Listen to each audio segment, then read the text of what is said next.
Video பார்க்குற எல்லாருக்குமே வணக்கம்.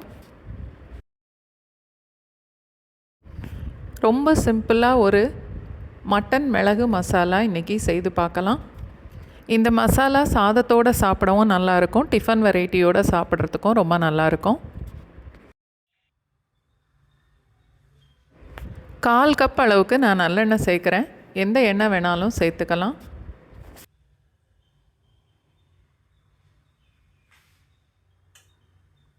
3-4 துண்டு பட்டை, 2 ஏலக்காய், 2-3 கிராம்பு, ஒரு சின்ன துண்டு கல்பாசி,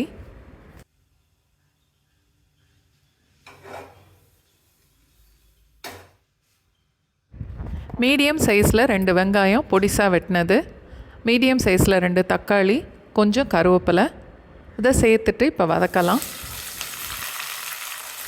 தக்காளி வெங்காயம் வதக்கிறதுக்கு கொஞ்சமாக உப்பு சேர்க்குறேன்.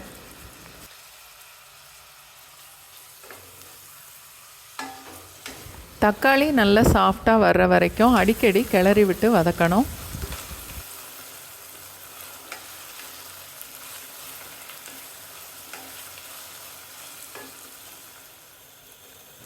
முக்கால் டீஸ்பூன் அளவுக்கு மஞ்சத்தூள், 1/2 டீஸ்பூன் மிளகாத்தூள், 1/2 டீஸ்பூன் மிளகுத்தூள், 1/2 டேபிள் ஸ்பூன் மல்லித்தூள், 1 டீஸ்பூன் சீரகத்தூள், 1 டீஸ்பூன் சோம்புத்தூள்,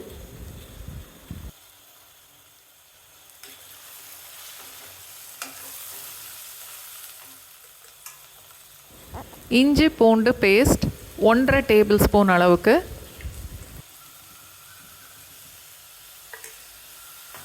மசாலா வதக்கும் போது அடி பிடிக்காமல் இருக்கிறதுக்காக கொஞ்சமாக தண்ணி சேர்த்து வதக்கலாம்.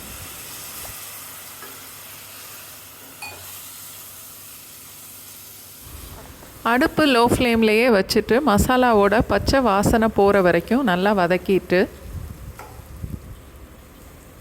1/4 கப் அளவுக்கு பொடிசாக வெட்டின மல்லி இலை அதையும் சேர்த்து கொஞ்சம் வதக்கணும்.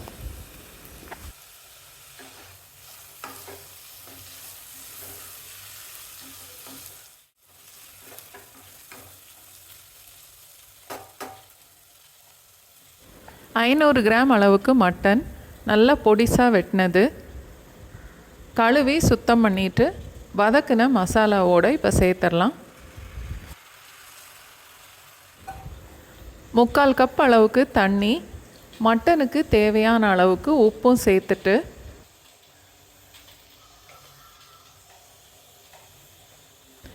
மசாலாவோட நல்லா கலந்து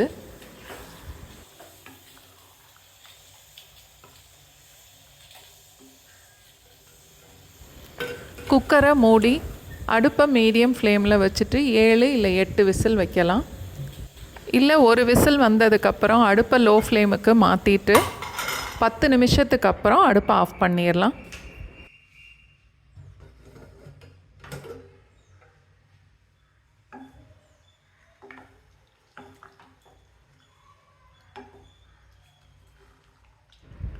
இப்போது மட்டன் நல்லா வெந்திருக்கும்.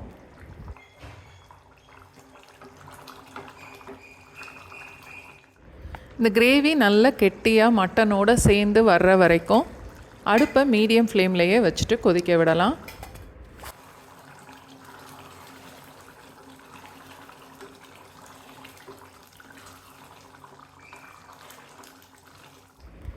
இந்த அளவுக்கு நல்ல கெட்டியானதும் 1 டீஸ்பூன் மிளகுத்தூள் சேர்த்து